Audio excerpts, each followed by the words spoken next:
Hello students, हमारे आज के इस वीडियो में हम जो है चैप्टर नंबर 7 जिसके टाइटल है पापा खो गए।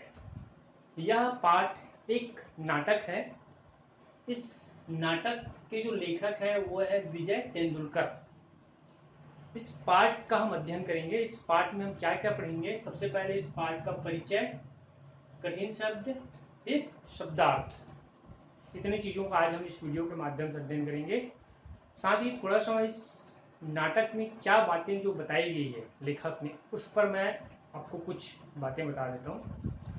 यह जो पाठ है, निर्जीव वस्तुओं को, लेखक ने जो है निर्जीव वस्तुओं को जो है जिसमें जान नहीं रहती, जिसमें जीवन नहीं पाया जाता, ऐसी वस्तुओं को जो है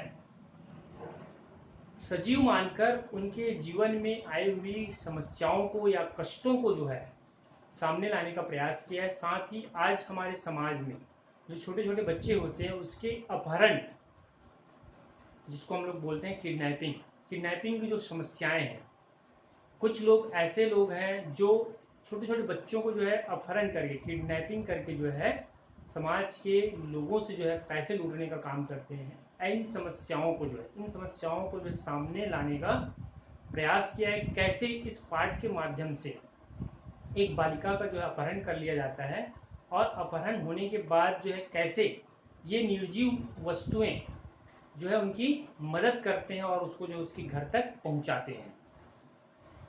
इन्हीं बातों को जो है इस पाठ में बताया गया है। इसका मैं सारांश आपके सामने में रख रहा हूं। आप जो है बुक का जो है पूरी तरह से जितने भी जो शब्द हैं, कठिन शब्द हैं, उसका जो है सही से उच्चारण करते हुए अच्छे से इस पाठ का अध्ययन करेंगे, तभी आपको ये पाठ अच्छी लगेगी, है ना। जितने भी जो निर्जीव वस्तु है उसका जो है कैसे उन्होंने जो है बोला, उनके क्या जो है तरीके बताए बोलने के, कैसे वो कार्य किए उस बच्ची को बचाने के लिए, इन सब बातों को जो है इस पाठ में शामिल किया गया है। तो आइए हम अपने इस वीडियो के माध्यम से जो है उस पाठ का जो सारांश पढ़ेंगे और सारांश के बाद जितने भी जो कठिन शब्द हैं, शब्दार्थ हैं, उसको मैं आपके व्हाट्सएप के माध्यम से शेयर करूँगा। इसके नेक्स्ट वीडियो में मैं जो है इस पार्ट का जो है प्रश्न अभ्यास भेजूंगा। ठीक है, तो आइए हम जो है इस पार्ट का जो है सारांश पढ़ते हैं। पार्ट का टाइटल है पापा खो गए, जिसके लेखक हैं विजय तेंदुलकर। इस पार्ट का सारांश या पाठ परिचय में बता देता हूं।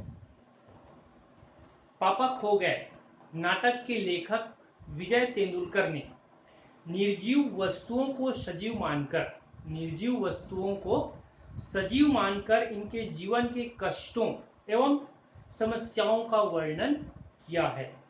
साथ ही बच्चों के अपहरण की समस्या पर प्रकाश डाला है। साथ ही जो है बच्चों की अपहरण की जो समस्याएं आज हमारे देश में देखने को मिलती है, कई जगहों से सुनाई में आता है, ऐसे कई समस्याओं को जो उजागर करने का प्रयास किया है। रात का समय है। उस समय सड़क पर खड़ा एक खंभा, एक पेड़, लेटर बॉक्स और दीवार पर एक फिल्मी पोस्टर है जिस पर नाचती हुई मुद्रा में खड़ी लड़की का चित्र है। नाटक में खंभे और वृक्ष की आपसी बातचीत से पता चलता है उन्हें रात की अपेक्षा दिन का समय अच्छा लगता है। खंभा एक स्थान पर खड़ा हुआ अत्यंत खिन्न होता है, किंतु वृक्ष उसे बताता है कि वह तो उससे भी पहले का वहां खड़ा हुआ है। उसका जन्म भी उसी स्थान पर हुआ था। उस समय कोई वहां सड़क नहीं थी, न ही आबादी। सामने दूर तक सागर का किनारा था तथा दूर तक फैला हुआ सागर था। जब सड़क बनाई गई तो उसके किनारे एक खंभा खड़ा किया गया था। वृक्ष को एक साथी मिल गया था। आरंभ में तो खंभा वृक्ष से कुछ बिगड़ा बिगड़ा सा रहता था, किंतु एक दिन तूफान में खंभा वृक्ष पर गिर गया। तब वृक्ष ने उसे सहारा दिया। इस काम में वृक्ष की कुछ टहनियां भी टूट गई। जब तूफान आया और खंभा जो है गिरकर वृक्ष की शाखाओं से टकरा गया, तो उस दरमियान जो है उसकी कई शाखाएं जो है टूट गई, किंतु उसने खंभे को गिरने से बचा लिया, किंतु जो है उसने खंभे को गिरने नहीं दिया, उसे बचा लिया। तब से उनमें खूब मित्रता हो गई। दीवार पर लगे पोस्टर के टेढ़ा होने पर चित्र में लड़की के घुंघरू बज उठते हैं।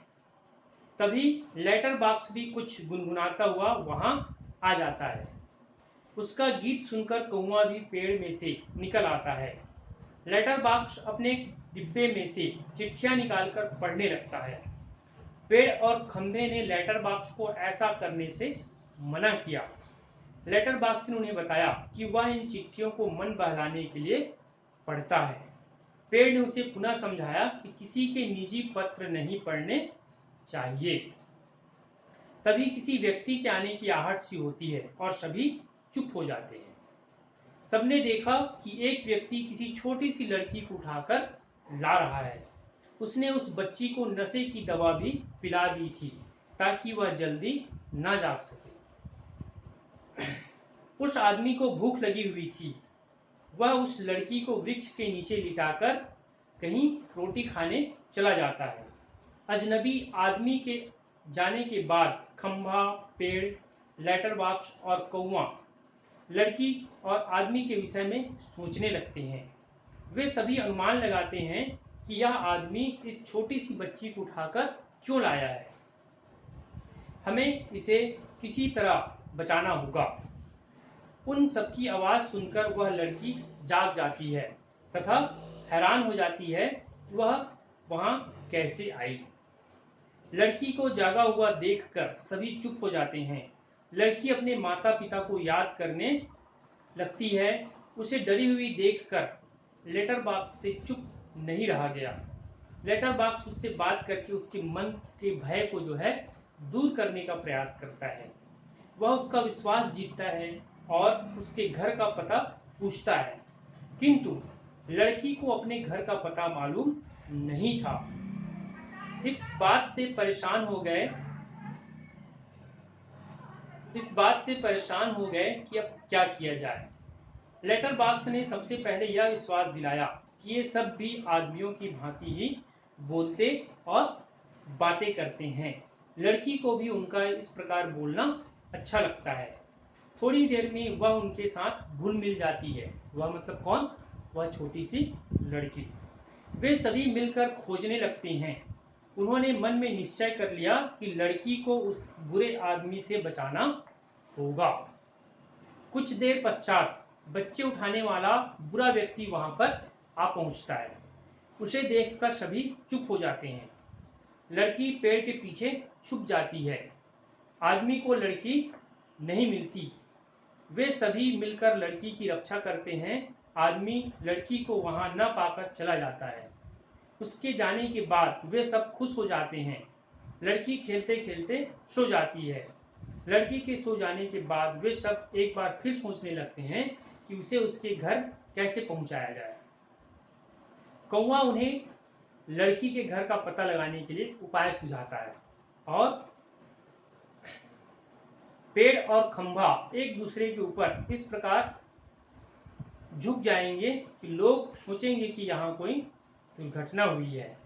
खंभे के मन में फिर संदेह पैदा हो जाता है कि यदि यहाँ कोई नहीं आया तो फिर क्या करेंगे। कौवा लेटर बॉक्स पे एक संदेश के लिए कहता है। कुछ देर पश्चात प्रातः काल हो जाता है। रात का अंधेरा समाप्त हो जाता है। खंभा पेड़ पर झुका हुआ खड़ा था। कौवा कांव कांव की आवाज कर रहा था। पोस्टर पर बड़े बड़े अक्षरों में लिखा हुआ था, पापा खो गए हैं। अंत में सब लेटर बॉक्स की ओर देखते हैं।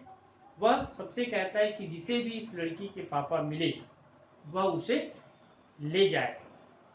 नाटक यहीं पर समाप्त हो जाता है। इस तरह से इस पाठ के माध्यम से जितने भी जो निर्जीव वस्तुएं हैं उन सबकी भावनाओं को जो है सामने लाने का प्रयास किया और साथ ही साथ एक छोटी सी बच्ची जो किडनैप हो जाती है, अपहरण कर ली जाती है, उस बच्ची की कैसे ये सभी निर्जीव जो है वस्तुएं जो है रक्षा करते हैं, इसके बारे में जो इस पाठ के माध्यम से बताने का प्रयास किया गया है। तो आज के वीडियो में हमने जो इस पाठ का सारांश पढ़ा, आप जो है अपने घर पर बुक जो है पूरी तरह से अच्छे से रीड करेंगे शुद्ध उच्चारण के साथ ही जो है इस पाठ के जितने भी जो कठिन शब्द हैं, शब्दार्थ हैं, उसको जो अपनी कॉपी में नोट करेंगे। इसके नेक्स्ट वीडियो में मैं जो है आपको जो है इस पार्ट का प्रश्न अभ्यास सेंड करूंगा और इसके बाद आपका ये पार्ट कंप्लीट हो जाएगा। लेकिन इस पार्ट का जो है अध्ययन आपको अच्छे से करना है, तभी ये पार्ट आपको समझ में आएगी।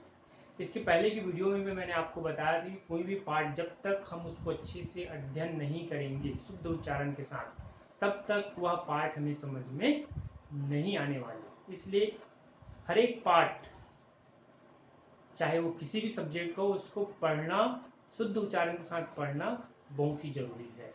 ठीक है।